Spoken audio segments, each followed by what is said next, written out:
மாநில கல்லூரியின் தமிழ்துறை தலைவர் இணை பேராசிரியர் முனைவர் ப. தாமரைக்கண்ணன் ஐயா அவர்களை அன்பு மழை பொழிந்து அழைக்கிறோம். அனைவருக்கும் என் பணிவான வணக்கம். இந்த களம் எனக்கு புதிதல்ல, என்னுடைய தாய் வீடு. தாய் என்றால் ரெண்டு தாய், நற்றாய் செவிலித்தாய். இங்கே தமிழ் இலக்கியத்துறையும் உண்டு, தமிழ் மொழித்துறையும் உண்டு.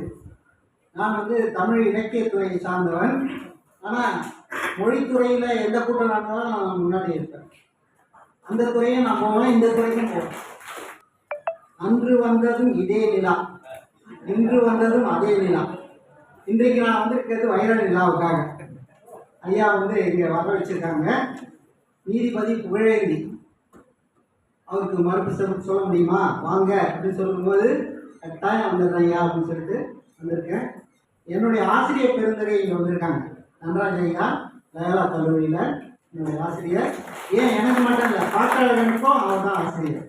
தன்னுடைய நீதிபதி புகழேந்தி ஐயா அவர்கள். இப்போ இந்த மாதிரி சில பேருக்கு தான் அந்த பேர் பொறுத்து அமையும். பேர் சொன்னால் போதும் தரம் எளிதில் விளங்கும் அப்படின்னு சொல்லுவாங்க இல்லையா. அந்த மாதிரி ஐயா புகழ் ஏந்தியவர். ஐயா புகழேந்தின்ற பேர் அவருக்கு காரண பெயராக அமைஞ்சிச்சு. ஆக அவரை நான் வணங்கி இந்த வாய்ப்பை அளித்த பெருமக்களுக்கு என்னுடைய வணக்கத்தையும் சொல்கிறேன். இந்த தலைமைன்றது ஒரு நிலைமை தான். த கிளிட்டரிங் மேன் என்ற தலைப்பில் முனைவர் வி. கணேசன் ஐயா அவர்கள் இப்பொழுது தன்னுடைய உரையை ஆற்றுவார். இப்போது ஐயா அவர்களை த கிளிட்டரிங் மேன் என்ற அந்த தலைப்பில் அந்த நூல் அறிமுகத்தை அவர் செய்ய இங்கே உங்கள் சார்பாக நான் இங்கே வாழ்த்தி வணங்கி வரவேற்கிறேன். எல்லோருக்கும் மாலை வணக்கம். என்னுடைய கட்டுரை ஆங்கிலத்தில் எழுதுகிறேன். அந்த ரிவ்யூ ஃபுல்லாக ஆங்கிலத்தில் இருக்கு. பட் நான் ஜட்ஜையாக பெர்மிஷன் வாங்கினேன், பாட்டாளன் சார்ட்ட பெர்மிஷன் வாங்கினேன், தமிழில் பேசலாம். தமிழில் அந்த உங்களுக்கு நாவலோட ரிவ்யூ கொடுத்துட்டேன். நான் என்ன எழுதியிருக்கேங்கிறத அப்படியே தமிழ்லேயே சொல்லிடுறேன். இல்லை உங்களுக்கு ஆங்கிலத்தில் வேணாலும் ஆங்கிலத்தில் தமிழ்லேயே சொல்லிடுறேன். இல்லை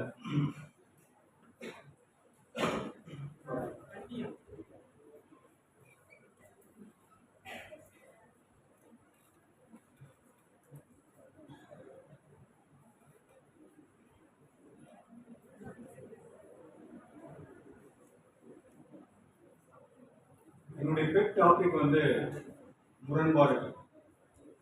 முரண்பாடுகள். வாழ்க்கையில் எங்கெல்லாம் முரண்பாடுகள் இருக்குன்னு என் கண்ணில் பட்டுட்டே இருக்கும். நானே ஒரு போஸ்ட் கலோனியல் தியரியில தான் ரிசர்ச் பண்ணியிருக்கேன்.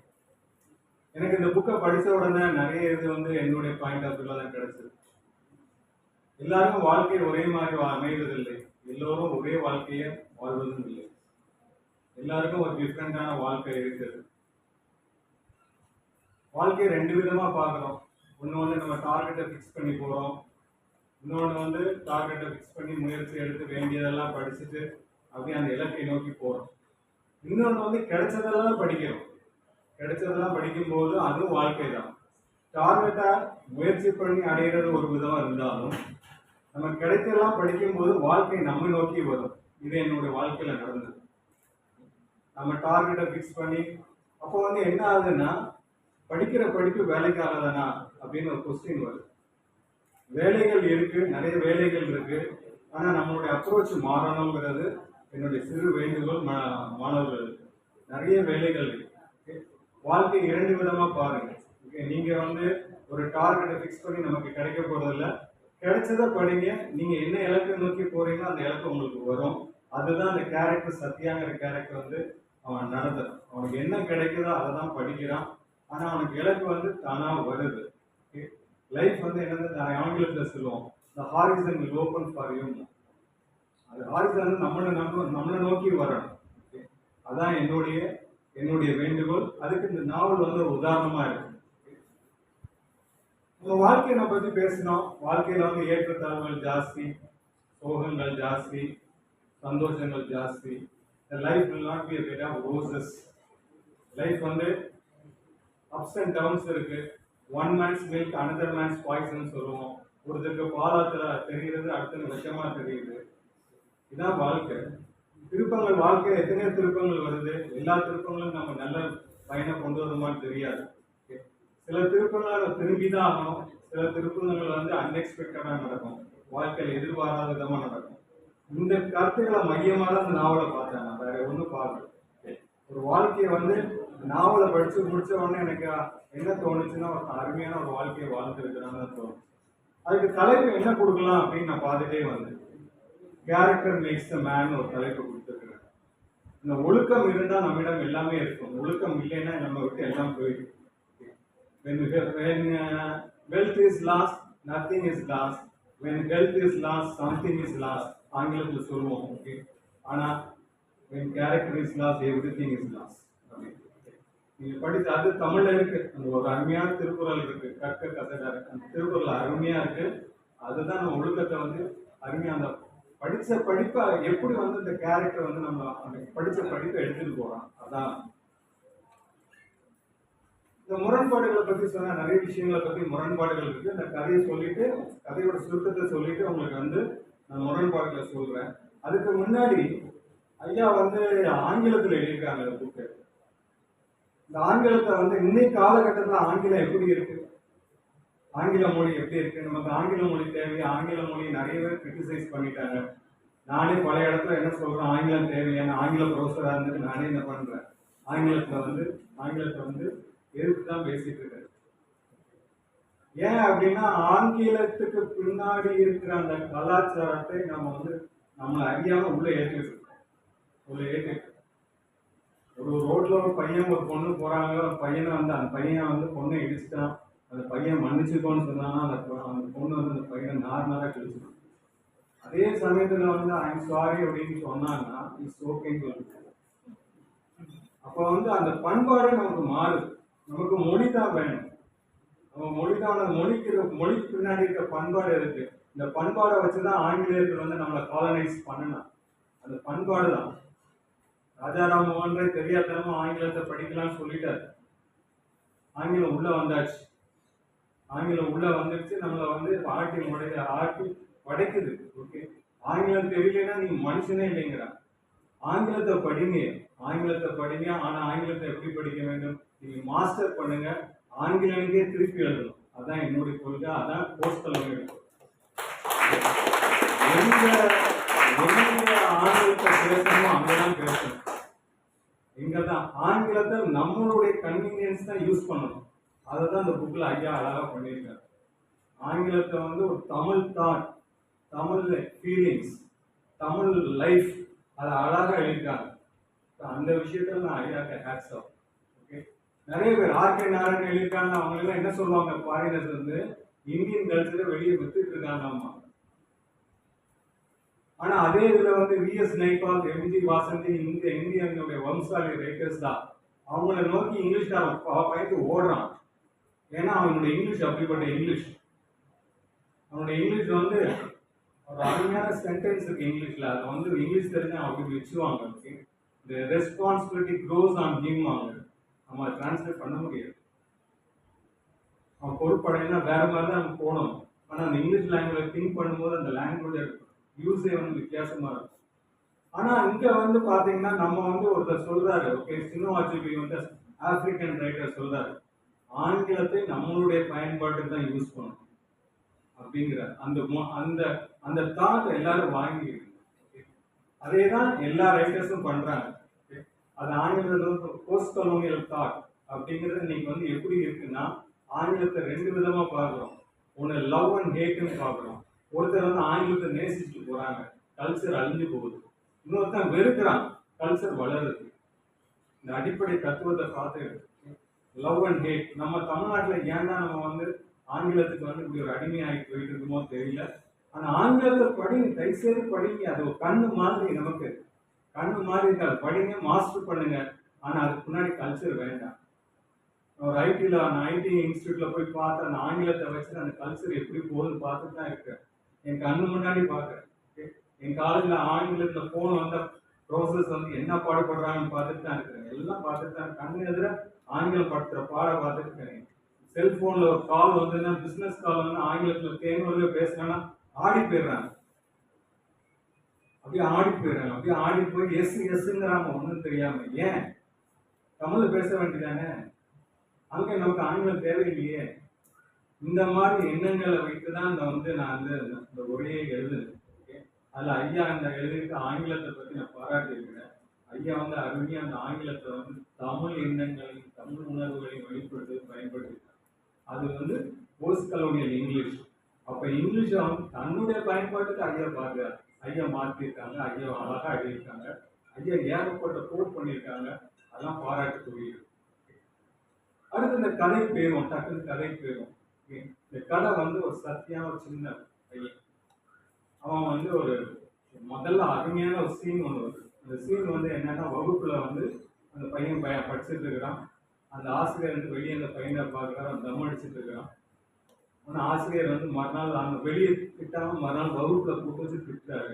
அந்த பையன் கொஸ்டின் கேட்டுறான், நீங்க மட்டும் தம் அடிக்கலாமான்னு. அப்போ அங்க ஒரு பாடம் அந்த ஆசிரியர் படிக்கிறார். என்னது?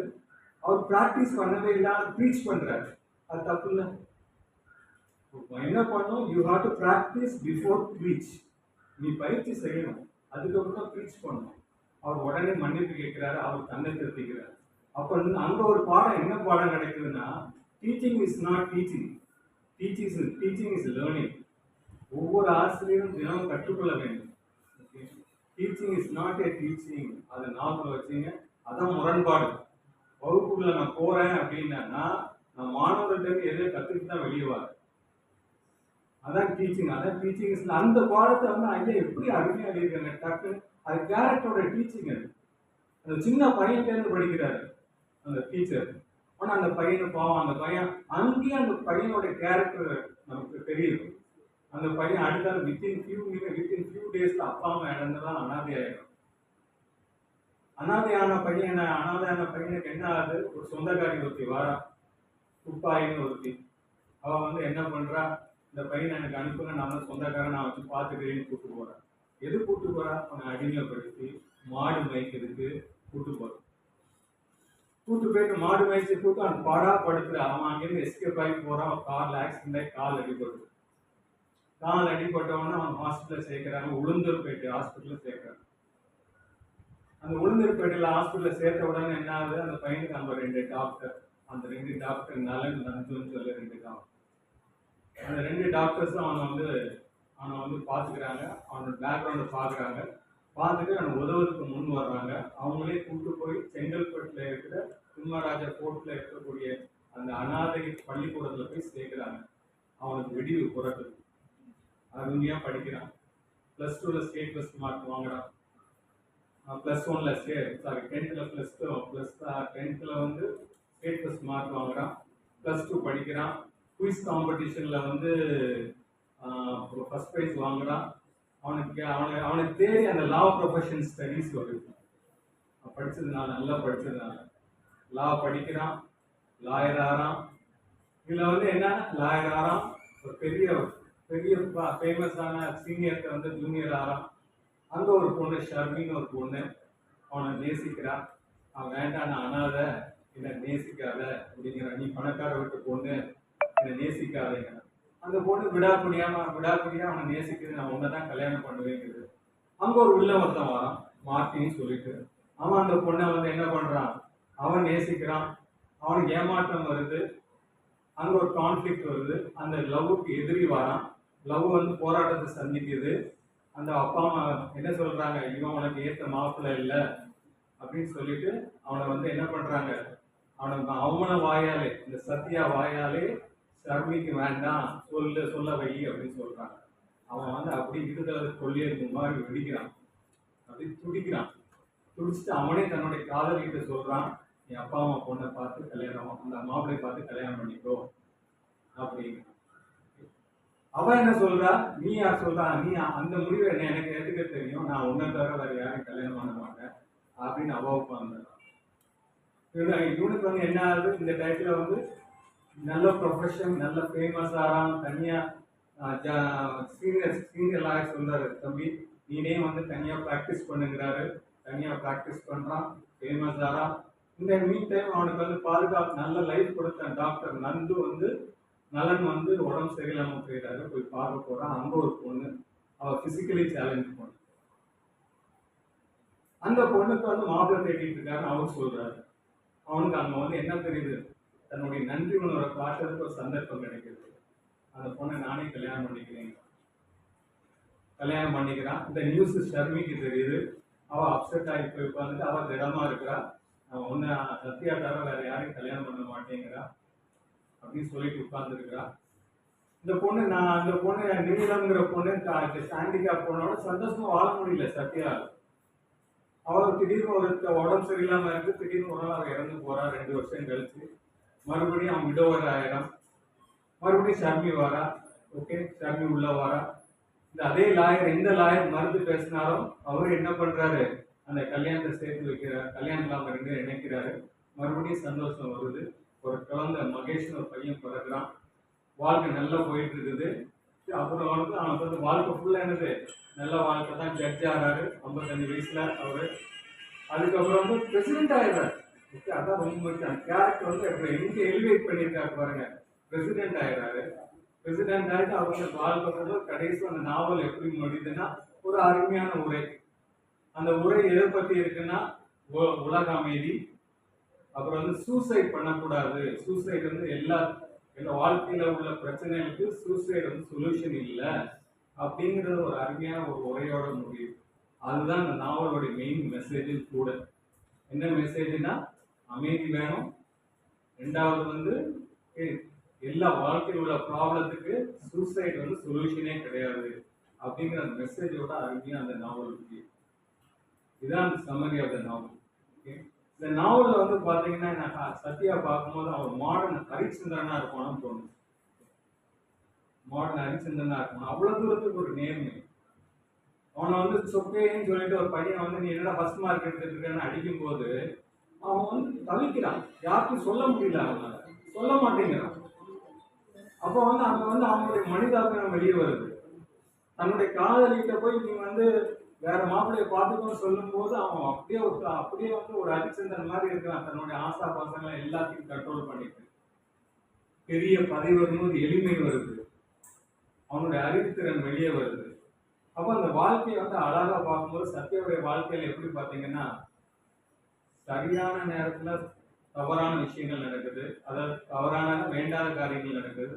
வேண்டிய நேரத்துல சரியான காரியங்கள் நடப்பதில்லை. இதை பார்த்து அவன் இளமையில கஷ்டப்படுறான். ஆனா கடைசியில வரும்போது அவனுக்கு வந்து சரியான நேரத்துல சரியான நிகழ்வுகள் நடக்குது வாழ்க்கையில். அந்த இதை நம்ம பார்க்க முடியுதுன்னா வாழ்க்கையில அதாவது நம்ம சொல்லுவோம் ரைட் திங் ராங்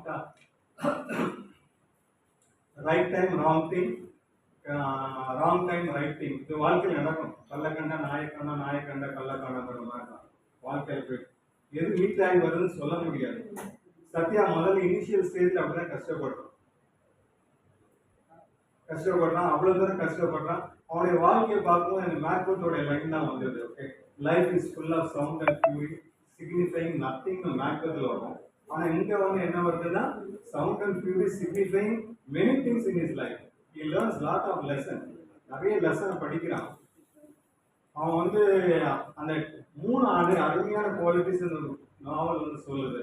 ஒன்று வந்து டாலரன்ஸ், இன்னொன்று வந்து என்டியூரன்ஸ். Tolerance, endurance. நமக்கு தெரிஞ்சவங்கள நம்ம நேசிக்க முடியும், தெரியாதவங்கள டாலரேட் தான் பண்ண முடியும். தெரிஞ்சவங்களை மட்டும் தான் நேசிக்க முடியும். தெரியாதவங்க நம்ம என்ன டாலரேட் பண்ணிடணும். வெளி உலகத்துல இருந்து வரக்கூடியதை நம்ம என்டியூர் பண்ணி தான் ஆகணும்.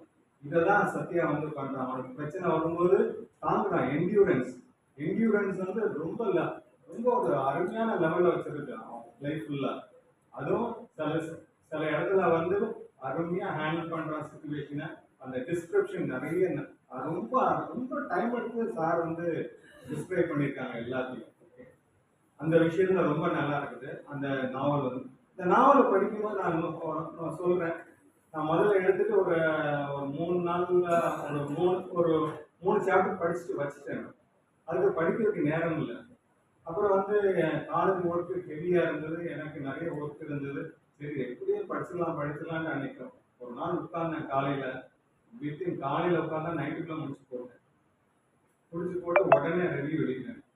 கையோட ஒரு ரிவ்யூ எழுதிட்டு நான் இதை வந்து ஈக்குவேட் பண்ணி பார்த்தேன். இதில் என்னெல்லாம் இருக்குதுன்னு பார்த்தேன்.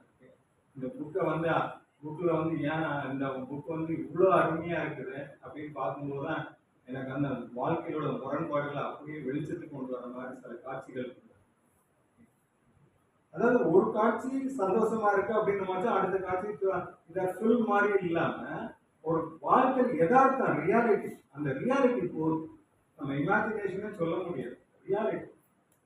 ஒருத்தன் வாழ்க்கை நம்ம வாழ்ந்துட்டு இருக்கான் நம்ம முன்னாடி, அப்படி தெரியுது எனக்கு அந்த நாவலை படிக்கும்போது. அந்த அளவுக்கு அந்த நாவல் வந்து அந்த ரியலிசத்தை கொண்டு வந்தது எனக்கு, நிஜத்தன்மையை ஃபீல் பண்ண வச்சது சில இடத்துல. அப்புறம் வந்து ஐயா வந்து நிறைய இடத்துல வந்து புக்ஸ் எல்லாம் கோட் பண்ணியிருக்காங்க. ஓகே, திருக்குறள்ல நிறைய போட்டு அதுக்கு விளக்கம், அப்புறம் நிறைய தமிழ் வார்த்தை சும்மா அந்த ஆங்கிலத்துல வந்து அதோடைய கல்ச்சுரல் வேர்ட்ஸ் அழகா யூஸ் பண்ணியிருக்காங்க. அது உண்மையில பாராட்டணும். எம்ஜி வாசந்தி வந்து என்ன பண்ணுவான்னா அவனுடைய நாவலில் வந்து சர்வ சாதாரணமா அந்த ஆப்பிரிக்கன் வேர்ட்ஸை யூஸ் பண்ணிட்டு பின்னால் ஒரு கிளாசரி கொடுத்துருவோம். கிளாசரி கொடுத்துட்டு போய் மீனிங் போய் படிங்க அப்படின்னு அவன் இன்ட்ரடியூஸ் பண்ணுவான் அந்த வேர்ட்ஸை. இன்னைக்கு நம்ம டிக்ஷனரியில் பார்த்தீங்கன்னா ஐயோங்கிற வார்த்தை இருக்கு. ஐயோங்கிற வார்த்தையை சேர்த்தாங்க இங்கிலீஷ் டிக்ஷனரியில் நீங்கள் போட்டு பாருங்க. ஐயோன்னு போட்டிருக்கோம், ப்ரொனன்சியேஷன் போட்டிருக்கோம், மீனிங் போட்டிருக்கோம், எல்லாம் போட்டிருக்கோம், ஆரிஜின் எங்கே இருக்குன்னு எல்லாம் போட்டிருக்கோம். அப்போ இங்கிலீஷ்காரன் அவ்வளோ வார்த்தையும் எடுத்துக்கலாம். எடுத்துட்டு நம்மளே அட்மிட் பண்ணுறோம். இந்த இங்கிலீஷ் லாங்குவேஜ் வந்து நம்ம எப்படி யூஸ் பண்ணணுங்கிறது இந்த இந்த இந்த நாவல் வந்து ஒரு அருமையான ஒரு எக்ஸாம்பிள். இந்த நாவல் வந்து நம்ம வந்து நடைய பார்த்தீங்கன்னா அந்த நரேஷன் சொல்லுவாங்க. நரேஷன் வந்து ஆங்கிலத்தை சொல்லுவேன், இட்ஸ் லூசிட் ஸ்டேட் தான் சொல்லுவேன். ஃப்ரீ ஃப்ளோ ஆஃப் ரைட்டிங், எங்கேயுமே ஒரு இது கிடையாது, ஒரு பிளாக்கே கிடையாது, அப்படியே போயிட்டே இருக்குது. ஆனா சில இடத்துல நமக்கு வந்து கிளைமேக்ஸ் நாவல் முடிய போகுதுன்னு நினைச்சேன், முடியல. ஒரு கிளைமேக்ஸ் வருது, மறுபடியும் முடிய போகுதுன்னு நினைச்சா முடியல. அப்போ வந்து அந்த இடத்துல நம்ம ஃபீல் பண்ணது நல்லா ட்ராமாட்டிக்கா இருக்கு அப்படின்னு ஃபீல் பண்ணது. ஒரு கிளைமேக்ஸ் வருது, அதுக்கு ஒரு ஆன்டி கிளைமேக்ஸ் வருது. அப்போ எது போடுதுன்னா சஸ்பென்ஸ் பில்டப் ஆகுது. இன்னும் இவன் வாழ்க்கை முடியல, போயிட்டு இருக்கு. நம்ம நினைக்க முடியாது, ஜேர்னி தான் முடியும், வாழ்க்கை தான் முடியுது, வாழ்க்கை தான் ஒரு இடத்துல முடியுது. இவனுடைய வாழ்க்கை அப்படி போயிட்டே இருக்கு. நீ மத்தியானம் பார்த்தா ஐயாவது ஒரு 2ஆம் பாகம் இருக்குங்க. நாங்க நினைச்சேன் அந்த இடத்துல நினைச்சதான் இப்போ நினைவுக்கு வந்தது. இப்போ இந்த 2ஆம் பாகம் இருக்குதா அப்படின்னு நினைச்சேன். நான் மாவல் முடிஞ்சிச்சு நினைக்கிறேன்னு போயிட்டு இருக்கோம். அந்த வாழ்க்கை தொடர்ந்து போயிட்டு இருக்கு. அப்போ வந்து அந்த அளவுக்கு அந்த நாவல் வந்து ஒரு தாக்கத்தை ஏற்படுத்து.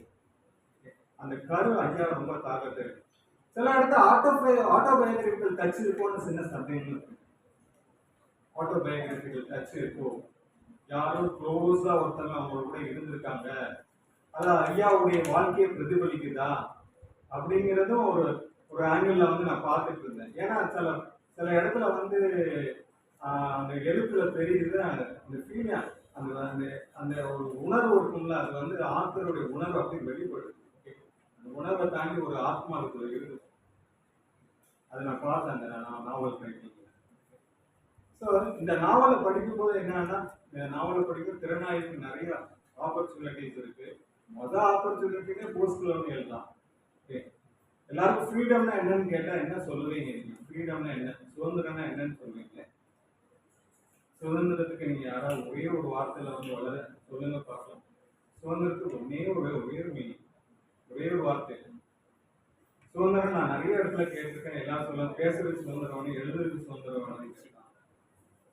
எழுத சுதந்திரம், அதனால என்ன கிடைக்குது உங்களுக்கு? நீங்க பேசுறீங்க, சுதந்திரமா பேசுறீங்க, அதனால என்ன கிடைக்குது உங்களுக்கு? நீங்க சுதந்திரமா ட்ரெஸ் பண்றீங்க, என்ன கிடைக்குது? அதுக்கு பின்னாடி என்ன இருக்கு பாருங்க. என்ன இருக்குது? ஒன்னே ஒண்ணுதான், வளர்ச்சி இருக்கு. அந்த வளர்ச்சிக்கு தான் நமக்கு எல்லாரும் சுதந்திரம் வேணும்.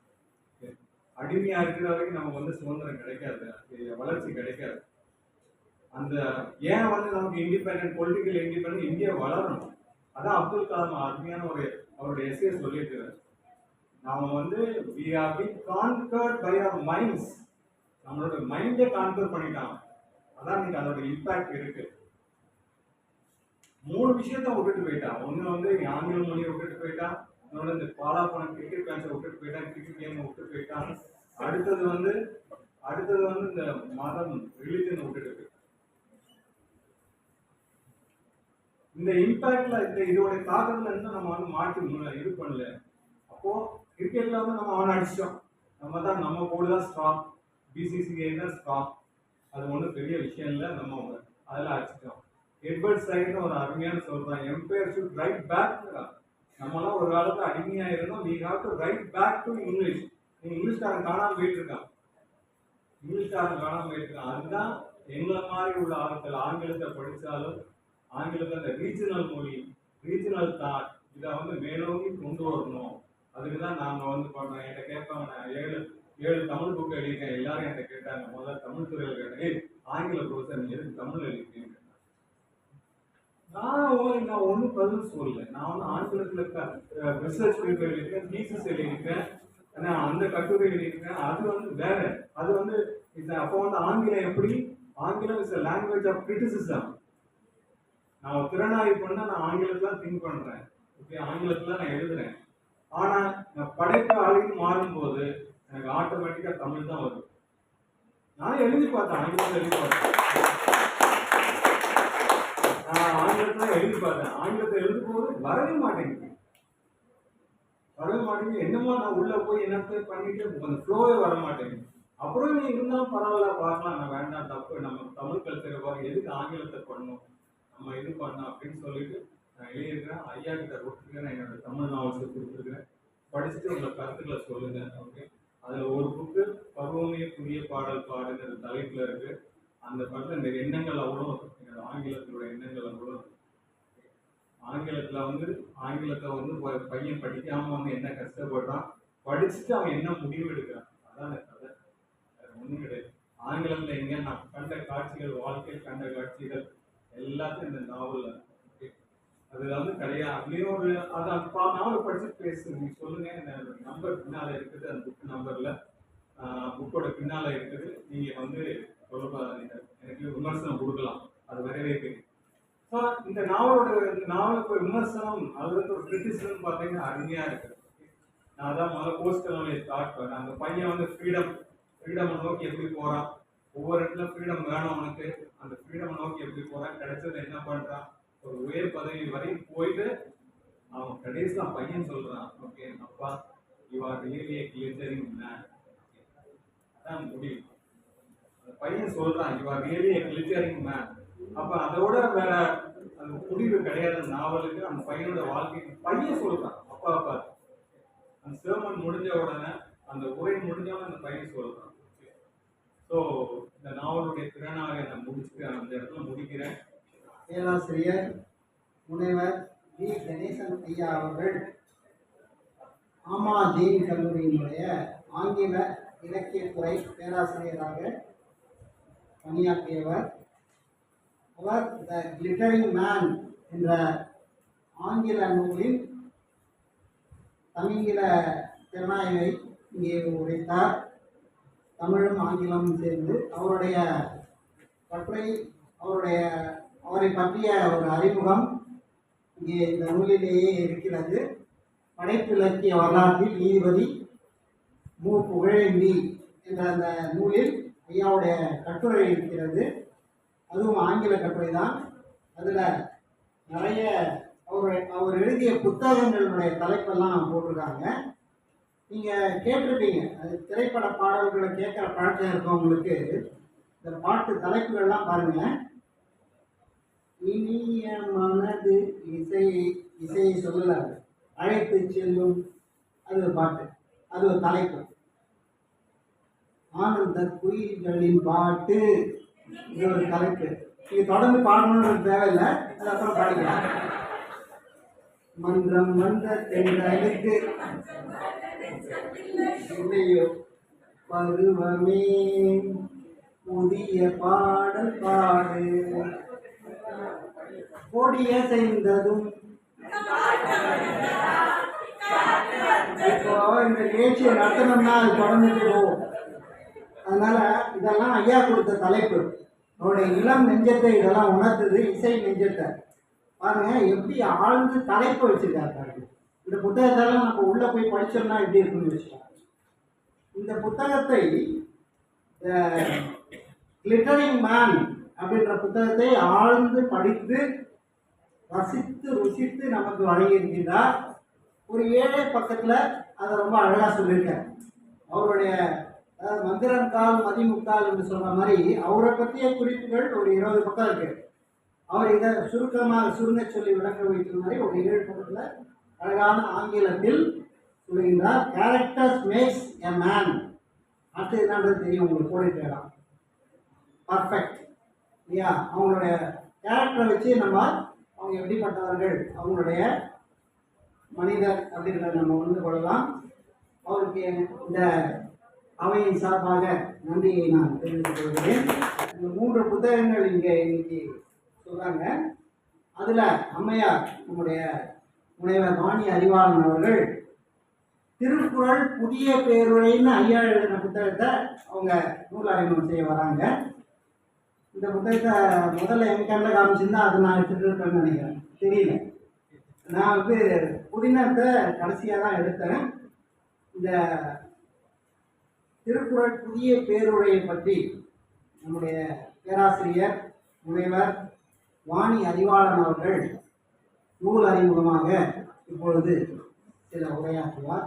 அவர்களை உங்கள் சார்பாக தன்னுடைய உரையை பகுதியை என அழைக்கிறேன்.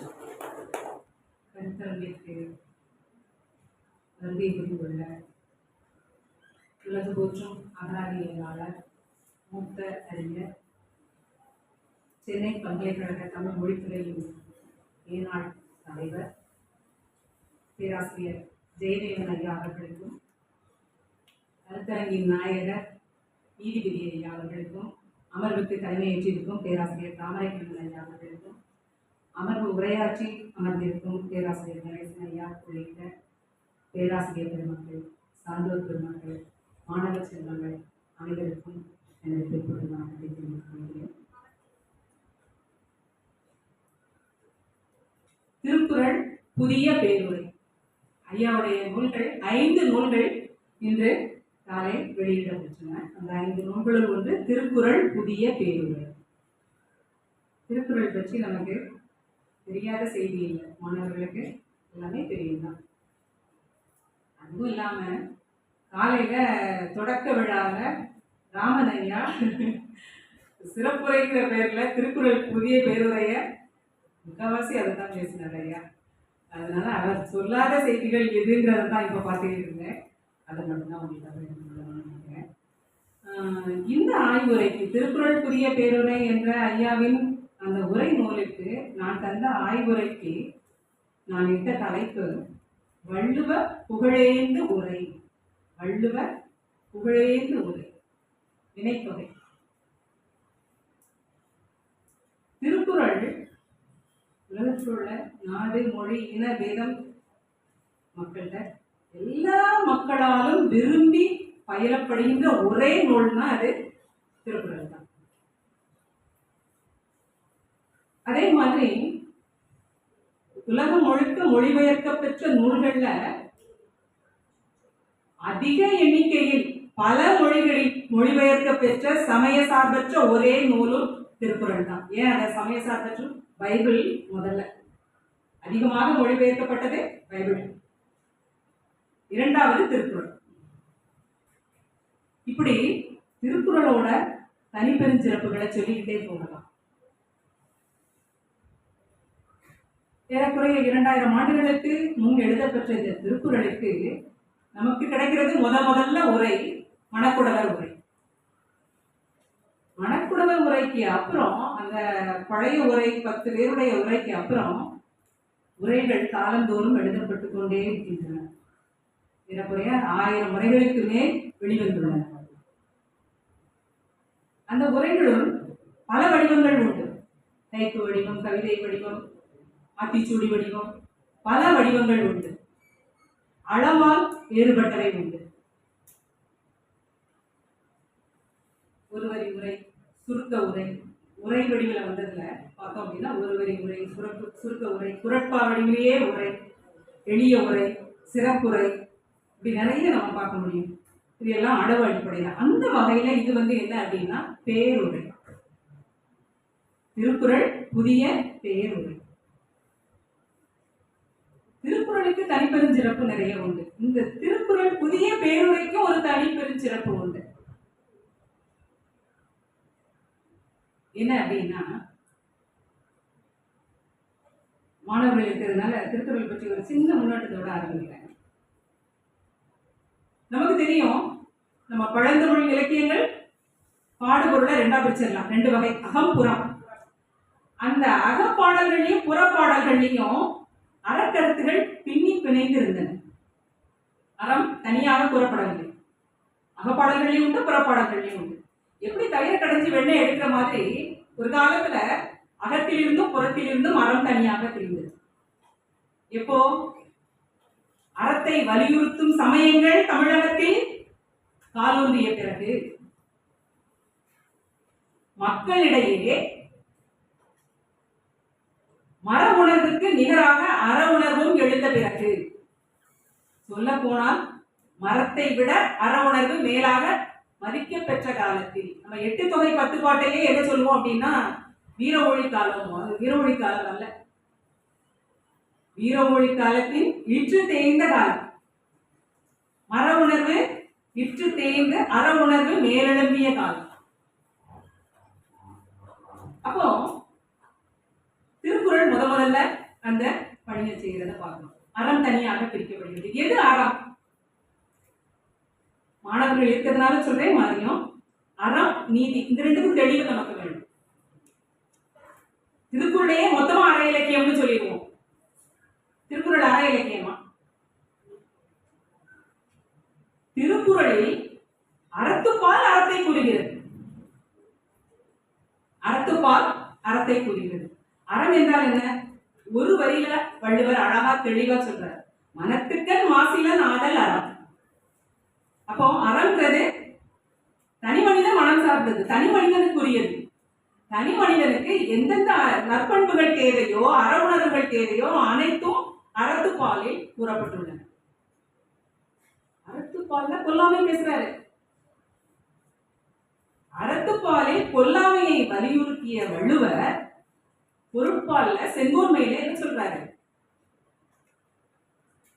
உலகிய கொடியாரை வேந்து ஒருத்தல் பைங்கூழ் களை கட்டுதலோட வேண்டாரு.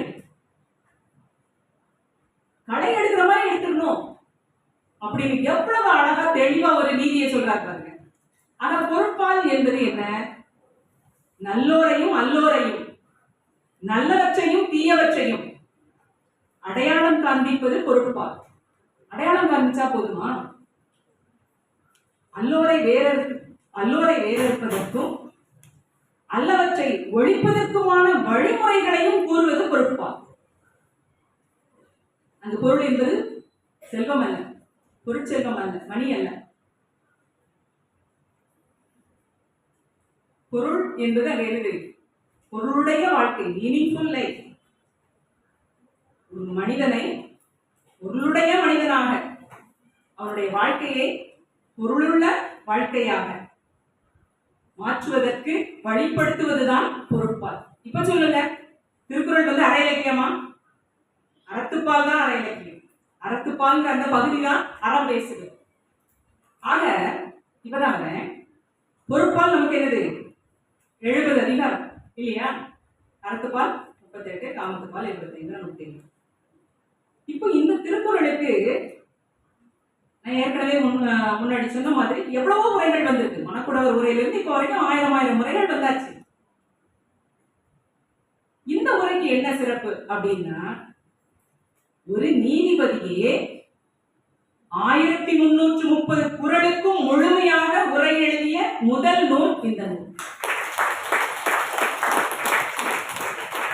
தனிப்பெரும் சிறப்புடையது இந்த திருக்குறள் புதிய பேருரை. அது என்ன திருக்குறள் புதிய பேருரை? எந்த ஒரு நூலுக்கோ கட்டுரைக்கோ இந்த தலைப்பு அப்படின்றது உள்ளடக்கம் என்ன, உள்ளுரை என்னன்றத நமக்கு தெளிவா புலப்படுத்தக்கூடியது. அந்த வகையில் திருக்குறள் புதிய பேருரை.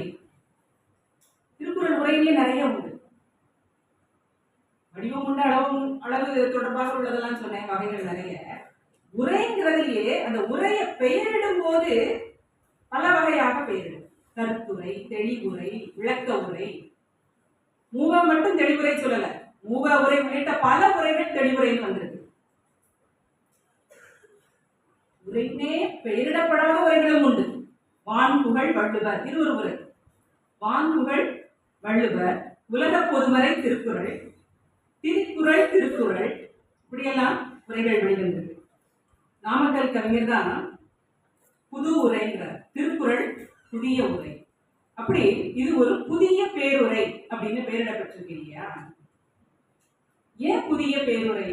இதுவரைக்கும் வந்த உரைகள்ல இந்த உரைக்கு ஒரு தனிப்பெருஞ்சிறப்பு சொன்னேன் முதல்ல.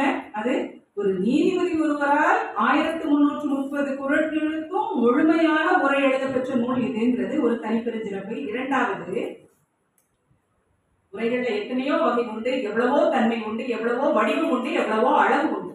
ஆனா இது அளவு பேருரைங்கிறது நமக்கு தலைப்பே சொல்லுது. புதுமை என்ன அப்படின்னா, இந்த உரையில மட்டும்தான் உலக வரலாறு உண்டு, தமிழக வரலாறு உண்டு, இலக்கியங்கள் உண்டு, புராணங்கள் உண்டு, செய்தித்தாள் செய்திகள் உண்டு. காலையில ராமனையா பேச்சிலே குறிப்பிட்டாரு, யூடியூப்ல வந்திருந்த அந்த செய்திகளும் எல்லாம். இப்படி சமகால பழங்கால செய்திகள்ல இருந்து, பழங்கால வரலாறுல இருந்து, உலக வரலாறுல இருந்து இப்போ வரைக்கும் உள்ள செய்தித்தாள் செய்திகளும், அந்த புலனங்கள்ல வரக்கூடிய செய்திகள் எல்லாவற்றையும், ஆக உரை திருக்குறள் புதிய பேருரை படைக்க வேண்டும் அப்படிங்கிற அந்த அவருடைய திட்டம் ஆரம்பிச்சதுல இருந்து அவர் பார்க்கறதுல எல்லாத்திலையும் குறள் தெரிஞ்சிருக்கு. எல்லா செய்திகளையும் மேற்கோளாக காட்டி பேருரையாக தந்துள்ளார். அதனால் இது திருக்குறள் புதிய பேருரை. சரி, மொழி நடை எப்படி இருக்கு?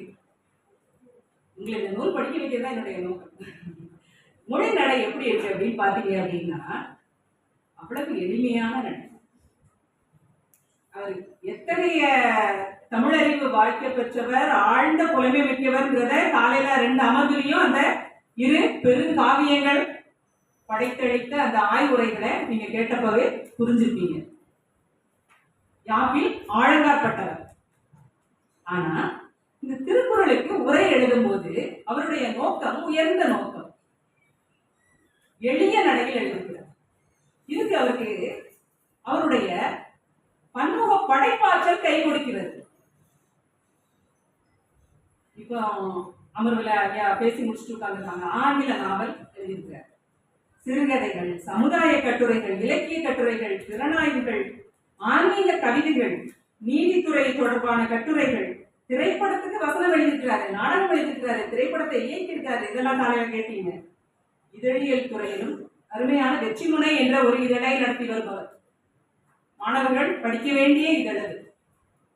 இப்படி பன்முக படைப்பாற்றல் மிக்க நீதிபதி அவர்கள் அவர்களுடைய அந்த அறிவாற்றலும் அந்த ஆழ்ந்த புலமையும், ஆழ்ந்த புலமை உள்ள ஒருவரால் தான் எளிமையாக கூற முடியும். அரிய கருத்துக்களை கசடர புரிந்து கொள்ளும் போதுதான் அதை அந்த தன்மையிலேயே மாணவர்களுக்கு உணர்த்த முடியும். அப்படி எளிமையாக தெரிகிறார்.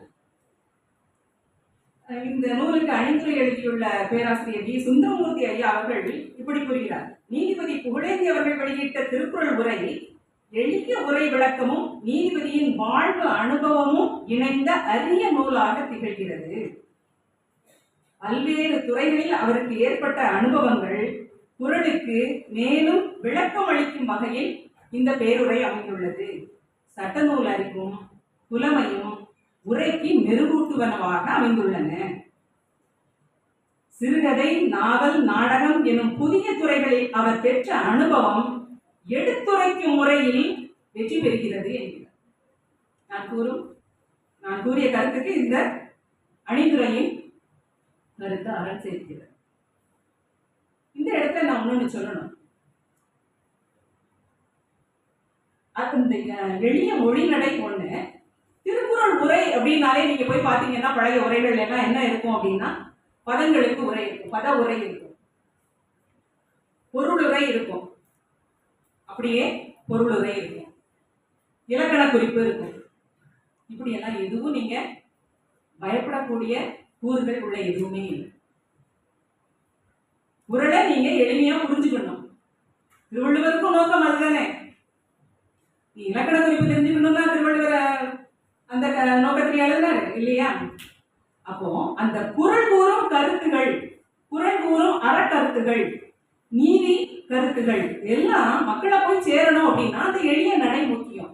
அப்போ இலக்கண குறிப்பு அங்க தேவையில்லை, பதம் பதமா பிரிச்சு சொல்ல வேண்டிய அந்த தேவை இவருக்கு ஏற்படவில்லை. இது புதிய பேருரை மட்டுமல்ல, எளிய புதிய பேருரை. அப்போ இந்த இடத்துல இவர் யாரை நினைவுபடுத்துறார் அப்படின்னா வள்ளலார் பெருமான். வள்ளலார் பெருமான் தான் முதலாக மக்களிடையே திருக்குறளை சென்று பரப்பியவர், வகுப்பு நடத்தியவர். பொதுமக்களுக்காக திருக்குறளை வகுப்பு நடத்திய முதல் மனிதர் மாமனிதர் வள்ளலார். வேலாயுத முதலியார் என்ற பெருமானை கொண்டு, மகா வித்வானை கொண்டு பொதுமக்களுக்கு பாடம் நடத்துகிறார். அது ஒரு சுவையான நிகழ்வு உண்டு. இந்த வேலாயுத முதலியார் எப்படி பாடம் நடத்துறார் அப்படின்னா, அவர் யாரு? வித்வான். வித்வான் இல்லையா? 3 அதிகாரத்தை 3 மாசம் ஆகியும் தாண்டவே இல்லை. பதம் பிரிச்சு இலக்கண குறிப்பு சொல்லி ஒரு வித்வான் எப்படி அவர் பெற்ற அறிவை முழுவதையும் அந்த மக்களுக்கு தருகிறார். அது குறையல்ல. ஆனால் அந்த மக்கள் பாவம் இல்லையா, அவங்களும் பார்க்கறாங்க, பெரும்பாலான பகுதி புரியவே இல்லை. அப்போ வள்ளலார் பெருமான்கிட்ட வந்து புகார் சொல்றாங்க. 3 அதிகாரத்தை தாண்டல, 3 மாசம் ஆச்சு, எங்களுக்கு அவர் சொல்லதுல பெரும்பாலும் புரியவே இல்லை. அந்த மூலம் உண்ட வித்வானை கூப்பிடுங்க அப்படின்ற. வள்ளலார் அப்படி சொல்லுவாரா? மக்களுக்கு ஒரே சந்தோஷம். குற்றம் சொல்ல வந்தாங்கல்ல, புகார் சொல்ல வந்தாங்கல்ல, வித்வானை நம்மளை இன்னும் பாடுபடுத்தினாரு 3 மாசமா, மூடம்ங்கிறாரு முண்டம்ங்கிறாரு அப்படின்னு சொல்லிட்டு அவங்க சிரிக்கிறாங்க. அந்த கூட்டத்துல மக்கள் சிரிக்கிறாங்க. வித்வான் வர மூடம் உண்ட வித்வான் அப்படின்னா குறளை கேட்ட மக்களின் மூடத்தை உண்ட வித்வான்னு பொருள் அப்படின்னு மக்களுக்கும் அவர் அந்த உடனே விளக்கிட்டு எளிமையா மக்களுக்கு கூறுமாறு வள்ளலார் வேலாயுத முதலியாரிடம் கூறுகிறார். சரி, இந்த நிகழ்வை எல்லாருமே சொல்றது உண்டு. மூடம் உண்ட வித்வான் அப்படின்னு நம்ம வள்ளலார் இப்படி வேலாயுத முதலியார சொன்னார். இது சொன்னதுக்கு காரணம் உண்டு. வள்ளலார் ஏன் சொல்றாரு? மூடமுண்ட வித்வான்னு இந்த ஒரு எளிய ஸ்லேடைய கூட அந்த மக்களுக்கு புரிஞ்சுக்கிட முடியல, சிரிக்கிறாங்க அவங்கள பார்த்து. அப்படிப்பட்ட மக்கள்கிட்ட போய் நீ உன் இலக்கண குறிப்பு, உன் வித்வான் அந்த புலமையெல்லாம் காமிச்சா அந்த மக்கள் பாவம் இல்லையாங்கிறத வித்வானுக்கு உணர்த்துகிறார். அதுக்கப்புறம் வேலாயுத முதலியார் எளிமையாக பொருளை கூறி வகுப்பு நடத்துகிறார். ஆக மக்களிடையே திருக்குறளை முதலாக கொண்டு சேர்த்த வள்ளலார் பெருமான் எளிமையாக அதனை கொண்டு சேர்க்க வேண்டும் என்று விரும்பியதற்கு இந்த நிகழ்வு உங்களுக்கு கூறினேன். அந்த அளவு இவர் எல்லா உரைகளையும் அறிவார். தமக்கு முன் வந்த உரைகள் பரிமேலழகர் உரையிலிருந்துதான் பெரும்பாலும் அவருடைய பொருளுரை அமைந்துள்ளன. எல்லா உரைகளையும் கற்றவர், தெரிந்தவர்.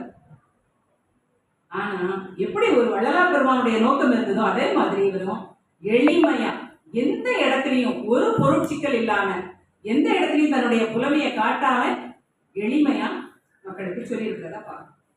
சரி, இந்த புதிய பேருரையில என்ன மேற்கோள் எல்லாரும் சொன்னோம். இப்ப பல்துறை அறிவுங்கிறத அணிந்துரையில பேராசிரியர் கீசு ஐயாவும் சொல்லியிருக்காங்கன்றதெல்லாம் தெரியும்.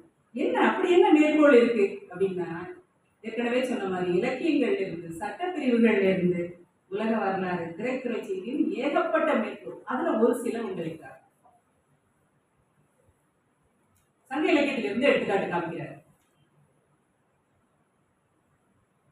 ஒரு அரசனுடைய வரி ஈட்டும் முறை சொன்னோடனே உங்களுக்கு தெரிஞ்சிருக்கும், நாம எதை சொல்ல போறாங்க அப்படின்றது தெரிஞ்சிருக்கும். எப்படி இருக்கணும் அப்படிங்கிறதுக்கு அந்த இடத்துல காய் நெல் அறுத்து கவளம் கொடினே மாநிலை நல்லதும் பன்னாட்காதுங்கிற அந்த குறளை, அந்த புறநானூற்று செய்யுளை சொல்றாரு. 184வது புறநானூற்று செய்யுளை எடுத்துக்காட்டுறாரு. இப்படி நிறைய இடங்களை சங்க இலக்கிய பாக்கள் வருது. சங்க இலக்கிய பாக்கள் மட்டும் இல்ல, பக்தி இலக்கியங்கள் வருது. துறவு அதிகாரத்துல வள்ளுவர் மீண்டும் பிறவா நிலையை பற்றி பேசுகிறார். மற்றும் தொடப்பாடு எவன்கொல் பிறப்பருக்கல் உற்றாக்கும் உடம்பும் மிகை. அந்த குறளுக்கு சொல்ற புல்லாகி கூடாய் புழுவாய் மரமாகி பல் விருகமாகி பறவையாய் பாம்பாகி கல்லாய் மனிதராய் பேயாய் கணங்களாய் வல் அசுரராகி முனிவராய் தேவராய் செல்லா நின்ற தாவர சங்கமத்துள் எல்லா பிறவியும் பிறந்திழைத்தேன் அப்படின்னு மாணிக்க வாசகர் சொல்ற அந்த பாடலை எடுத்துக்காட்டி பிறவியே வேண்டாம் என்பதற்கு இந்த உடம்பும் ஒரு மிகைதான் அப்படின்னு சொல்லி திருவாசக பாடலை காட்டுற. நீத்தா பெருமையில உங்களுக்கு தெரியும் இந்திரனை பற்றி சொல்லுவாங்க. இந்திரனே சாலும் கரி. அந்த ஒரு இடத்துல இந்திரன் வருவார் இல்லையா, அந்த இந்திரன் பற்றிய அந்த குறிப்புக்கு ராமாயணத்துல இருந்து சான்று, புராணங்கள்ல இருந்து சான்று, நிறைய சான்றுகளை எடுத்து காட்டுறாரு. அது மட்டும் இல்ல, அருள் வைக்கி ஆட்சிங்கன் நின்றான் பொருள் வைக்கி பொல்லாத சூழ கெடும். இந்த குறளுக்கு ஷேக்ஸ்பியரோட மேக்பத்தை எடுத்து காட்டுறாரு. மேக்பத் தான் இதுக்கு உதாரணம்.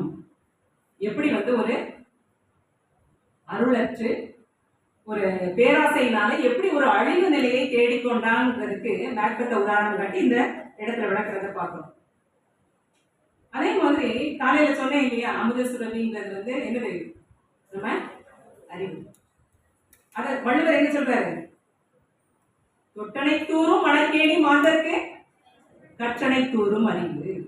அந்த இடத்துல இந்த குறள்களுக்கு எல்லாத்துக்கும் பேரறிஞர்களுடைய உரைகள் எல்லாம் உள்ள கொண்டு வர்றாரு. அரசியலாளர்களுடைய பொழிவுகள் எல்லாம் உள்ள எடுத்து காட்டுறாரு. அதை காலையில ராமனையா சொல்லிட்டாங்க, அதனால உங்களுக்கு திருப்பி நான் சொல்ல முடியாது. பிகாஸ் அப்புறம் அந்த கம்ப்ளீட் ஃபினிஷ்ட் இதெல்லாமே எடுத்துக்காட்டி இப்படி ஒரு அறிஞர்கள் ஒரு தன்னுடைய சொல்லாற்றல் ஒரு அறிவுங்கிறது எப்படி அவங்க வெளிப்படுத்துறாங்கிறதுக்கு இந்த இடங்கள் எல்லாம் ரொம்ப அழகா பொருத்தமா சொல்றாரு. அவர் சொல்லாத ராமனையா சொல்லாத ஒரே ஒரு செய்தி மட்டும் சொல்றேன். அறிஞர் அண்ணாட்ட இது கேட்டிருக்கீங்களான்னு தெரியல, ஒரு சிலர் கேட்டிருப்பீங்க, சிலர் கேட்டிருக்க மாட்டீங்க. ABCD வராம 100 வார்த்தை சொல்லணும். ஆமா, 1 2 3 99 வரைக்கும் சொல்லிட்டாரு. 100 சொல்லணும்னா சொல்ல முடியாதுல்ல, டி வந்துடும்ல. அப்போ என்ன சொல்லிட்டாரு, 99 சொல்லிட்டு ஸ்டாப். 100 வார்த்தை வந்துட்டுல, 100 வார்த்தை கேட்டாங்க, 100வது வார்த்தை ஸ்டாப். ABCD. இப்படி சில வினாடிகளுக்குள் யோசித்து பேசக்கூடிய திறன் பெற்றவர் அண்ணா. அண்ணாவை நிறைய இடத்துல அடையாளம் காட்டுறாரு. அது மாதிரி வரலாற்று செய்திகள் நிறைய இருக்கு. ஞானம் கரியனும் கைகூடுங்கிற அந்த குறளுக்கு ரொம்ப அழகா ராஜேந்திர சோழன் வரலாற்றை பத்தி பேசுறாரு. அது மட்டும் இல்லாம 2வது உலக போர்ல உலகத்தையே கதிகலமா வச்சது யாரு, ஹிட்லர். அந்த ஹிட்லர் காலத்தை கணிக்க தவறியதால் தான் ரஷ்யாவுடனான போரில் தன் படைக்கு ஒத்துவராத பனிக்காலத்தில் சிக்கி தோல்வி அடைந்தான் அப்படின்னு அந்த வரலாறு எடுத்துக்காட்டுறாரு. உலக வரலாறு, தமிழக வரலாறு, நிறைய வரலாற்று செய்திகள் நிறைய வருது. செய்தித்தாள் செய்திகள்னு சொன்னாலும் அதுக்கு ஒண்ணே அதாவது காந்தியடிகள் தமிழக பயணம் வரும்போது திருச்சிக்கு வராரு. திருச்சிக்கு வரும்போது அவரை வச்சு என்ன பண்றாங்க அப்படின்னா 1927 செப்டம்பர் 17 நகராட்சி நிர்வாகம் மார்க்கெட்டுக்கு, திருச்சி மார்க்கெட்டுக்கு காந்தியடிகளை வச்சு அடிக்கல் நாட்டுறாங்க. அதனால அது காந்தி மார்க்கெட். ஆமா, அங்க வேலை செஞ்ச தொழிலாளர்களை மனசுல வச்சுட்டு அங்க அந்த காந்தி மார்க்கெட் உப்புப்பாறை பகுதியில ஒரு அரிசி ஆலை நடத்தி வந்த ஒரு தொழிலதிபர் ஒரு திரையரங்கம் பெற்றாரு. அவர் பெரிய தொழிலதிபர், செல்வந்தர். அவர் என்ன பண்றாரு அப்படின்னா 1962 இந்தியா சீனா போர் நடக்கும்போது பல ட்ரக்ல அரிசி மூட்டைகளை தொடர்ந்து கொடுத்து வந்தாராம். இந்த செய்தியை செய்தித்தாள்ல செய்தி அதை சுட்டி காட்டி அங்கு எதுக்கு சொல்றாரு, பயந்துக்கா செய்த உதவிக்கு எடுத்துக்காட்டாக சொல்றாரு. அப்புறம் காலையில சொன்ன அந்த வலையொலி செய்தி, இப்படி ஒரு வரலாற்று செய்திகளாகட்டும், இலக்கிய செய்திகள், பிராண செய்திகள், மலையொலி, செய்தித்தாள் எல்லா இடத்துல இருந்தும் சமகால செய்திகளையும் பழங்கால செய்திகளையும் அருமையாக பொருத்தமாக எடுத்து காட்டுகிறார். நிறைய சொல்லிட்டே போகலாம், நேரம் குறைவாக்குறதுனால. அந்த சட்டத்துறையிலிருந்து அவர் நீதிபதி எப்படி எழுதியிருக்காருன்னு உங்களுக்கு ஒரு ஆவல் இருக்கும்ல, அதுக்கு மட்டும் சொல்லிட்டு முடிச்சிடுறேன். 25 ஆண்டுகளுக்கு மேலாக நீதிபதியாக சிறக்க பணியாற்றியவர். அதனால ஒரு சின்ன சின்ன செய்திகள்ல கூட அந்த சட்டப்பிரிவுகளை காட்டுறாரு. நம்ம நினைப்போம்ல, என்ன மகன் தந்தை காற்றும் உதவி, மகன் தானா ஏன் மகள் இல்லையா அப்படின்னு நம்ம கேட்போம்ல. அதுக்கு செக்ஷனை காமிக்கிறார். Section 8 of Indian penal code 1860 under the heading gender says என்ன சொல்லுதுன்றத சொல்றாரு. The pronoun he and its derivatives are used of any person whether male or female. இது செக்ஷன்லயே இருக்கு. திருக்குறள்ல நீங்க அதை பொருத்தி பார்க்கலாம்ன்றார். சொல்லது ஆண்பாலாக கூறப்பட்டாலும் அது என்னது பெண்பாலையும் உணர்த்துபவை அப்படின்றத செக்ஷனை காட்டி சொல்றாரு. அதே மாதிரி முதியோர் சட்டம் பற்றி சொல்லும் போது அந்த சட்டத்தை அழகா எடுத்துக்கிறார். தமிழ்நாடு பெற்றோர் மற்றும் முதியோர் நல பராமரிப்பு சட்டம்னே 2007 ஒண்ணு கொண்டு வந்தாங்க. அந்த சட்டத்தை சொல்றாரு. அது மாதிரி இந்த கொலையின் கொடியாரை சொன்னேன் இல்லையா, அந்த இடத்துல கொலை குற்றம் அப்படின்னா சில இடத்துல பேருரை இருக்கும்னு சொன்ன பாருங்க. அது இவருடைய சிந்தனையா இருக்கும். வள்ளுவர் சொன்ன காலையில ராமனையாவும் அதை குறிப்பிட்டாரு. குரலுக்கு உரிய உரையும் உண்டு, இவருடைய பெயர் உரையும் உண்டு, இவருடைய சிந்தனையும் உண்டு. அதுக்கு அடுத்த ஒன்னே ஒன்று இருக்காரு சொல்லி முடிக்கிற விதிவிலக்குன்னு வருவார் பாருங்க, ரொம்ப அருமையா இருக்கும். கொலை குற்றம் எப்போல்லாம் ஒரு கொலை குற்றம் நடக்கும்னா திடீரென ஆவேசப்பட்டு நடக்கும். 4 பாயிண்ட் சொல்றாரு. திடீரென ஆவேசப்பட்டு, தற்காப்புக்காக குற்றவாளி கொலை செய்தல், மனநிலை பாதிக்கப்பட்டவர் என்ன செய்கிறோம் என தெரியாமல் கொலை செய்தல் 3 சொல்லிட்டு குற்றவாளி திட்டமிட்டு கவனமாக கொலை செய்தல் அப்படின்ற இந்த 4ல இந்த 4வது தான் இவனுக்கு தான் தண்டனை கொடுக்கணும் அப்படின்னு சொல்லிட்டு அதுக்கு சட்டங்கள் எல்லாம் காட்டுற. Whoever commits murder shall be punished with death or imprisonment and also liable to fine. நல்ல மனநிலை உடல்நிலையில இருந்தவன் இப்படி பண்ணும்போது திட்டமிட்டு பண்ணும்போது அவனுக்கு தண்டனை கொடுக்கணும் அப்படின்னு நிறைய இதெல்லாம் சொல்றதை பார்க்கிறோம். வரைவில் மகளிர் பற்றி சொல்லும் போது அவருக்கு உடன்பாடு இல்லை. வள்ளுவர் அந்த அதிகாரம் சொல்லும் போது வெறுக்கத்தக்க முறையில் பெண்கள் இப்படி ஒரு அச்சம் நாணம் பயிர்ப்பு மடமை இல்லாம வெறுக்கத்தக்க நிலையில் இருந்ததாக குறிப்பிட்டுள்ளார்னு சொல்லிட்டு அவர் இந்த இடத்துல அந்த மகளிருக்காக இறங்கி சொல்றத பார்க்கலாம். ஒரு வரலாற்று செய்தியை சொல்றாரு. அதாவது ராஜராஜன் ஆட்சியில 1000 வருடங்களுக்கு முன்பு குந்தவையின் முன்பு ஒரு வரைவின் மகள் தங்களுடைய நிலைமையை, உன்னுடைய ஆட்சியில எல்லாரும் நல்லா இருக்கிறாங்க, ஆனா கணிகையரான நாங்கள் மட்டும் எவ்வளவு துன்புறுகிறோம், நாளைக்கு எனக்கு பொட்டு கெட்டும் திருமணம்னு சொல்லி தன்னுடைய நிலைமையை சொல்லி அழறா. குந்தவை பிராட்டியாரால் அப்போது அந்த பெண்ணுக்கு விடுதலை கிடைக்கிறது. ஆனாலும் அதுக்கப்புறமும் எவ்வளவு ஆண்டுகள் அந்த குற்றம் இந்த சமூகத்துல நடந்துகிட்டு இருந்தது நமக்கு தெரியும். முத்துலட்சுமி ரெட்டி அம்மையாரால் தான் அந்த தண்டனை, அந்த சட்டம் பிறப்பிக்கப்படுகிறது. அதுக்கப்புறம் தான் அந்த குல மகளிருக்கு சுதந்திரம், சாதாரண வாழ்க்கை, சுதந்திர வாழ்க்கை கிடைக்கிறதுன்றதெல்லாம் நம்ம வரலாறு. சரி, இப்படி நிறைய அநேகமா இவருடைய உரையில என்ன அப்படின்னா, ஐயாவுக்கு திரைப்படம் ரொம்ப பிடிக்கும் போல. திரைப்பட நடிகர்களை நிறைய சார்ந்து காட்டியிருப்பாரு இல்லையா, திரைப்பட பாடல்களை நிறைய சார்ந்து காட்டியிருப்பாங்க. ஈகை கொடைன்னு வந்துச்சாலே அங்க எம்ஜிஆரும் NSK ஐயாவும் தான் இருப்பாங்க. உண்மையும் அதுதான், அவங்க 2 பேரும் கொடை வள்ளல்கள் தான். ஆனா அந்த சம்பவங்கள் எல்லாம் நிகழ்ச்சிகள் எல்லாம் சொல்லி ரொம்ப அருமையா அழகா சொல்லியிருப்பாங்க. பட்டுக்கோட்டையார் பாடங்கள் நிறைய இடங்கள்ல இருக்கிறத நம்ம பார்க்க முடியும். நடிகை காஞ்சனா அம்மா தன்னுடைய வாழ்க்கையில சேர்த்த சொத்துக்கள் எல்லாம் கொடுத்ததை சொல்லியிருப்பாரு. இப்படி ஈகை கொடை அப்படின்னாலே திரைப்பட நடிகர்களை கலைஞர்களை சொல்லி நிறைய இடத்துல சொல்லியிருக்காங்க. நிறைய சட்டப்பிரிவுகள் பற்றி சொல்லியிருக்காங்க. பட்டுக்கோட்டையார் பாட்டு இந்த 1 மட்டும் சொல்றேன். அதாவது பொருள்ன்றது யார்கிட்ட சேரதோ சேர்ந்துக்கிட்டே இருக்கும் இல்லையா, அதை அவனை செல்வந்தனாக்கிறது. ஒருவனிடம் சேரும் வழியில் ஏற்படுகின்ற மாற்றங்களை ஒருவனை வறியவனாகவும் செல்வந்தனாகவும் ஆக்குகின்றது. அதனால என்னது, அவருடைய அறிவுத்திறனும் ஆர்வமும் அதற்கேற்ற சூழ்நிலையினே ஒருவரிடம் பொருள் சேரும் காரணம் அப்படின்னு சொல்லிட்டு இது பொருளாதார தத்துவம். இதற்கான தத்துவ வரிகள்னு சொல்லிட்டு பட்டுக்கோட்டையாருடைய வரிகளை சொல்றாரு. வயிறு வசித்தவன் விடமாட்டான், வசதி படைத்தவர் தரமாட்டான் அப்படின்னு பட்டுக்கோட்டையார் வரிகள் எல்லாம் சொல்லி ரொம்ப அழகா சொல்றத பார்க்கலாம். இப்படி எல்லாம் சொன்னார் இல்லையா. கடைசி ஒரு சுவையான செய்தியோட முடிக்கிறேன். விதிவிலக்குன்னு ஒரு இடம் காட்டுறாரு. இது இந்த புதிய பேருரையில இது ஒரு புதிய கூறு. எந்த உரைகள்லையும் நம்ம பார்க்க முடியாது. அதாவது வள்ளுவர் சொல்றது இல்ல நான் விட்டுவிட மாட்டேன் அப்படின்னு சொல்ற இடம். என்ன சொல்றாரு, விதிவிலக்குன்னு அகழ்வாரை தாங்கும் நிலம் போல தம்மை இகழ்வார் பொறுத்தல் கரை. அப்படிங்கிறதுக்கு ஐயா எதை சொல்றாரு தெரியுமா? மனோகரா வசனத்தை சொல்றாரு. பொறுத்துக்கு போதும் பொறுக்கி எடு.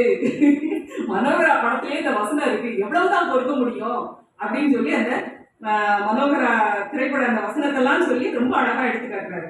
அதே மாதிரி திருநல்ல தந்திர செய்யணும் நோன் வந்து அறநல்ல செய்யாமை நன்று. எவ்வளவு செஞ்சாலும் பொறுத்துக்கோங்க அப்படின்னு சொல்றாங்க இல்லையா? இந்த இடம் ஐயாவுக்கு ஒப்புமை இது அவர் இதை ஏற்றுக்கல. அந்த இடத்துலயும் விதிவிலக்குன்னு போடுறாரு. விதிவிலக்குன்னு போட்டு சட்டப்பிரிவுகளெல்லாம் காட்டுறாரு. இந்த இடத்துல எதிர்த்து தாக்குதல் நடத்தல அப்படின்னா உயிருக்கும் உடைமைக்கும் ஆபத்தாயிரும், அப்படியெல்லாம் பொறுக்க முடியாது அப்படின்னு சொல்லி விதிவிலக்கு காட்டுறாரு. இப்படி ஒரு 2-3 இடங்கள்ல அவர் விதிவிலக்கு காட்டுறதை நம்ம பார்க்க முடியும். மொத்தத்துல அவர் எதுக்கெல்லாம் விதிவிலக்கு காட்டியிருப்பார் அப்படின்னா பொறுமைங்கிறது ஒரு அளவு தான் அப்படின்னு காட்டியிருப்பார். எங்கள்கிட்ட எல்லாத்தையும் ஆய்வுரை எழுத சொன்னாரு. பொறுத்திருந்தாரு, 1 மாதம் பொறுத்திருந்தாரு, அவ்வளவுதான். 1 மாதத்துக்கு அப்புறம் காலையில போன் வரும், மதியம் வரும், ராத்திரி வரும், போன பார்த்தாலே பயமா இருக்கும். அவ்வளவுதான் பொறுமை. அதுக்கப்புறம் நாங்க ஐயா கொடுத்த அந்த ஒரு விரைவில் தான் நாங்களும் முடிச்சோம் வைங்க. அதனால ரொம்ப அழகா இருக்கும். அந்த விதிவிலக்குன்னு சொல்ற இடங்கள் நீங்க கட்டாயம் படிச்சு பாருங்க, ரொம்ப நல்லா இருக்கும். நிறைவா நான் உங்களுக்கு சொல்ல விரும்புகிறேன். ஐயா வந்து வள்ளுவரை சொல்லுவாங்க, அறத்துப்பாலில் அறவோனாகவும் பொருட்பாலில் ஒரு மதிநுட்பம் வாய்ந்த அமைச்சனாகவும் காமத்துப்பாலில் கவிஞனாகவும் நிற்கிறாருங்க. அப்படிதான் ஐயாவும் நிற்கிறார். என்ன அப்படின்னா அறத்துப்பால் பொருட்பால் எல்லாம் பேருரை இருக்கு, காமத்துப்பால் குரலுக்கான உரை மட்டும்தான் இருக்கு. அந்த இடத்துல ஐயா வேற எதுவும் மேற்கொள்ளலாம் காட்டல, ஐயாவுடைய சிந்தனையெல்லாம் சொல்லல. ஒரு கவிஞனாக ஒரு கவித்துவம் வாய்ந்த உரையை மட்டுமே தருகிறார் அந்த இடத்துல. இப்படி இந்த ஒரு திருக்குறள் புதிய பேருரைன்றது எல்லா உரைகளுக்குமே நோக்கம் என்ன காரணம், என்ன நோக்கம், எல்லா உரையாசிரியர்களுக்கும் என்ன நோக்கம்? திருக்குறளை மக்கள்கிட்ட கொண்டு சேர்க்கணும், திருக்குறளை முழுமையா உள்வாங்கணும், மற்றவங்களுக்கு சொல்லணும். அந்த வகையில நான் தலைப்பு சொன்ன மாதிரியே இது திருவள்ளுவர் புகழேந்து உரை, எக்காலமும் திருவள்ளுவத்தின் புகழை ஏந்தி நிற்கும் முறையாக அமைந்துள்ளது. எப்படி ஒரு திராவிட இயக்க சார்புரைகளுக்கு முன்னோடியாக புலவர் குழந்தை அவர்களின் உரையும், தனித்தமிழ் இயக்க சார்புரைகளுக்கு முன்னோடியாக மொழி ஞாயிறு தேவநேய பாவாணர் அவர்களது உரையும், வாழ்வியல் உரைகளுக்கு முன்னோடியாக செந்தமிழ் அந்தனர் ரா இளங்குமரனார் உரையும் விளங்குகின்றனவோ, அவ்வாறு திருக்குறள் எளிய புதிய பேருரை என்றாலே அது நீதிபதி புகழேந்தி ஐயா அவர்களின் உரை அமைந்திருக்கிறது என்று கூறி நிறைவு செய்கிறேன். நன்றி, வணக்கம். அவையோர் அனைவருக்கும் மீண்டும் என் அந்த உரைகளை கேட்டுக்கொண்டு தலை சிறக்கம்பம் கரக்கம்பம் செய்து கொண்டு கேட்டு ரசித்து கொண்டு இருக்கின்றீர்கள். ஐயா வந்திருக்கிறார், ஜெயதேவன் ஐயா. அவர் தான் இதில் எங்களை ஆற்றுப்படுத்தியவர். இந்த ஐயா தான் ஐயாவுடைய நீதிபதி ஐயாவுடைய சார்பாக எங்களை அவர் ஆற்றுப்படுத்தினார். அவரே அமர்ந்திருக்கின்றார். நீதிபதி புகழேந்தியின் வைர நிலா என்ற அந்த புதினத்தை பற்றி என்னை பேச சொன்னார்கள். இப்பொழுது இந்த அழைப்பை பார்க்கிறேன். இந்த அழைப்பு அமர்வு 1, அமர்வு 2 எல்லாம் முடிஞ்சு போச்சு. 2லேருந்து 3:30 மணி வரைக்கும் முடிஞ்சு போச்சு. அடுத்து 3:45 மணிக்கு நிறைவு விழா தொடங்க இருக்கு. இப்போ மணியே பார்த்தீங்கன்னா உங்களுக்கு 3:35. 2வது அமர்வு முடிஞ்சு போச்சு. இதோட நன்றின்னு சொல்லிட்டு நான் அமர்ந்துடலாம். உங்களுக்கு மகிழ்ச்சியாக இருக்கும். இருந்தாலும் ஒரு 5 நிமிஷம் நான் சுருக்கமாக அதை பற்றி உங்களுக்கு சொல்லலாம்னு நினைக்கிறேன். எனக்கு பெரிய ஒரு வாய்ப்பு தான் கொடுத்துருக்காரு ஐயா. இந்த வைர நிலா அப்படின்றது ஒரு பெரிய வாய்ப்பு. நீதிபதி புகழேந்தி ஐயாவுடைய வைர நிலாவை படிக்கும்போது எனக்கு ரொம்ப மகிழ்ச்சியாக இருந்தது. இந்த மாதிரியான வாழ்க்கை எப்படி அப்படின்றத பற்றி யோசிச்சேன். இந்த நூல் அறிமுகத்துக்கு எனக்கு பெரிதும் உதவியவர் என்னுடைய ஆய்வு நண்பர், ஆய்வு மாணவர் முத்துலிங்கம். அவர் இதை படித்து நான் எழுதி கொடுத்ததெல்லாம் தட்டச்சு பண்ணி பெரிய உதவி செஞ்சிருக்கேன். அவருக்கு முதல்ல நான் நன்றி சொல்ல கடமைப்பட்டிருக்கிறேன். இந்த சமூக புதினம், இந்த வைர நிலான்றது ஒரு சமூக புதினம், சமூக விழிப்புணர்வு ஏற்படுத்தக்கூடிய ஒரு புதினம். இந்த சொல்லுவேன் உயிர்கொல்லி நோய் சொல்லுவோம் இல்லையா, எய்ட்ஸ், அது சேர்ந்தாரை கொல்லி அப்படின்னு சொல்லலாம். சேரக்கூடாதவங்க கூட சேர்ந்தோம்னா அது கொண்டுடும். அதனால சேந்தாரை கொல்லின்ற திருக்குறள் கிட்ட இருந்து கடன் வாங்கி எய்ட்ஸ்ன்றதுக்குன்னா தமிழ் அப்படின்னு கேட்டால் சேந்தாரை கொல்லி அப்படின்னு கூட சொல்லலாம். யார் அந்த எய்ட்ஸ் வந்தாலும் அவங்க செத்து போயிடுவாங்க. இந்த சமூக புதினத்தை யாருக்கு அவர் வந்து காணிக்கை ஆக்கியிருக்கார், அதில் என்ன சொல்ல வரான்றத முன்னுரையிலே ரொம்ப அழகாக சொல்றார். என்னால் இயன்ற வரை சமுதாயத்திற்கு நன்மை தரும் கருத்தை, சமுதாயத்தில் ஏற்படும் தவறை திருத்துவதற்கு வழிகாட்டும் ஒரு கருத்தை மையமாக கொண்டே இந்த நூலை உருவாக்கியுள்ளேன். இதிலே அந்த நூல் படைக்கப்பட்டதற்கான நோக்கம், அதனுடைய பயன் எல்லாவற்றையும் நம்ம சொல்லிடுறாரு. முதல்லையே முன்னாள் மாவட்ட நீதிபதி ஐயா அவர்கள், புகழேந்தி ஐயா அவர்கள் தன்னுடைய உள்ளத்தில் பூத்துள்ள இதயத்தில் பூத்த கருத்தின் முன்னுரை அப்படின்னு சொல்றாரு. அதில் வந்து இதை சொல்லிடுறாரு. என்னால் இயன்றவரை உள்ளும் வகையான் அப்படின்னு வள்ளுவர் சொல்ற மாதிரி என்னால் இயன்ற வரை சமுதாயத்துக்கு நன்மை தரும். இல்லைன்னா என்ன பயன்? நானும் என்னுடைய ஆத்ம திருப்திக்காக எழுதினேன், என்னுடைய மனநிறைவுக்காக எழுதினேன்னா அதனால மக்களை படிக்கிறவங்களுக்கு அதுக்கு என்ன பயன்? அது பயன் தரணுன்ற ஒரு நோக்கத்தையே தன்னுடைய நோக்கமாக வைத்து இந்த புதினத்தை எழுதியிருக்கார். தன் வாழ்க்கையின் முன்னேற்றத்துக்கு வழிகாட்டிய ஆரம்ப பள்ளி ஆசிரியர் அமரர் திரு நா. அரசு அவர்களுக்கு இந்நூலை மனமும் வந்து அன்பு காணிக்கையாக்குவதில் அவருடைய மனத்தை நம்ம உணரலாம். அவர் வந்து அந்த நன்றி உணர்ந்தார். ஆரம்ப பள்ளி ஆசிரியரை கூட வந்து அவர் சொல்றாரு, சமூகத்தில் நிலவும் ஒரு பெரும் பிரச்சனைக்கு தீர்வு காணும் நோக்கில் சமூக அக்கறையுடன் இப்புதினத்தை நீதிபதி புகழேந்தி அவர்கள் படைத்துள்ளார். அதை நம்ம வந்து முழுக்க படிக்கும் பொழுது அவருடைய இந்த இனியன் கோவிந்தராஜ் அவர்கள் அந்த அணிந்துரையில் அதை சொல்றாரு. இது முழுக்க இதை படித்தோம்னா நமக்கு மட்டும் இல்லை, நமக்கு ஒரு இலக்கிய இன்பம்ன்றதை தாண்டி இந்த சமுதாயத்தையே பயன் தரும் அப்படின்ற ஒரு நோக்கத்தை வந்து நம்ம உணரலாம் அப்படின்னு அவர் சொல்றாரு. அதை நாமளும் வழிமொழியலாம். அவர் முன்மொழிந்ததை நாம் வழிமொழியலாம். குன்றக்குடி அடிகளாருடைய கருத்தாக ஒரு கருத்தை எடுத்து சொல்றாரு அணிந்துரையில. நம்முடைய அவர் என்ன சொல்றாருன்னா, ஒரு சமுதாயத்தினுடைய எழுச்சிக்கும் வீழ்ச்சிக்கும் சமுதாயத்தில் பரவும் கருத்துக்களே காரணமாகும். ஆதலால் எழுத்தாளர்கள் உலகத்தின் போக்கு, காலத்தின் தேவை இவற்றை கருதி எழுத்துக்களை படைக்க வேண்டும். ரெண்டு விஷயம் சொல்றாங்க. உலகத்தினுடைய போக்கு, காலத்தினுடைய தேவை ரெண்டுமே இருக்கணும். அப்படி இருந்தால் தான் அந்த படைப்பு வந்து ஏற்கப்படும், கொண்டாடப்படும் என்று குறிப்பிட்டுள்ளபடி புதினம் படைக்கப்பட்ட காலத்தில் சமூகத்தின் தேவையை கருதி படைப்பாளர் ஐயா நம்முடைய நீதியரசர் புகழேந்தி ஐயா அவர்கள் இந்த நூலினை படைத்துள்ளார். அந்த நூலாசிரியனுடைய பிற படைப்புகள்லாம் நம்ம பார்க்கும்போது இந்த முன்னுரையிலேயே சொல்கிறாங்க, ஏற்கனவே சொன்னாங்க 33 படைப்புகளை படைச்சிருக்கிறதா சொல்கிறாங்க. நமக்கு தமிழ் எழுத்துக்களுடைய எண்ணிக்கை வந்து 33. முதல் எழுத்து 30, சார்ந்து வரல் மரபின 3, அதை சேர்த்தா ஒரு 33. ஒரு தமிழ் வடிவமாகவே இந்த படைப்புகளுடைய வகையை நம்ம உணரலாம். அதில் வந்து தமிழ் தலைப்பில் நிறைய இருக்கு. வாழ்க்கையினுடைய வழிகாட்டியா சில புத்தகங்கள் இருக்கு. கவிதை நூல்கள், கவிதையிலேயே மரபு கவிதை பாடியிருக்கார். மரபு கவிதையிலே பாடுறதுக்கு அருமையானது வெண்பா. வெண்பா வந்து புலின்னு சொல்லுவாங்க. அந்த வெண்பா பாடுறதுல வல்லவராக இருக்கார் ஐயா. ஆக அவருடைய படைப்பு திறன் வந்து பாருங்க, கவிதை, அதுலேயும் மரபு கவிதை, அதுலேயும் அருமையாக மற்ற புலவர்கள் கருதுகிற வெண்பாவை வந்து தன்னுடைய கையில் எடுத்திருக்கார். நம்ம வெண்பாவிற்கு புகழேந்தின்னு சொல்லுவாங்க. அது இப்பயும் பொருத்தமாக இருப்பாரு. வெண்பாவின் புகழேந்தி சொல்றத நம்ம உணர்ந்து மகிழலாம். அந்த மாதிரி ஐயா வந்து பெரும்பாலான படைப்புகள் வந்து வெண்பாவிலேயே பாடியிருக்கார். அதுலேயே அவருடைய அந்த தேர்ச்சி, ஆஞ்சநேயர் அருள் வெண்பா, அருள்முருகன் திருவெண்பா, மயிலழகன் மணமலர் வெண்பா, இப்படி நிறைய வெண்பாக்களை அவர் படைச்சிருக்கார். இருக்கிறதுலேயே வெண்பா தான் புலின்னு சொல்லுவாங்க. எழுதி பார்த்தவங்களுக்கு தான் தெரியும். வெண்பா எழுதுறது படிக்கிறது ரொம்ப எளிமையானது. வெண்பா இருகாலில் கற்றாலே மனப்பாடம் ஆயிடணும்னு சொல்லி ஔவையார் சொல்றாங்க.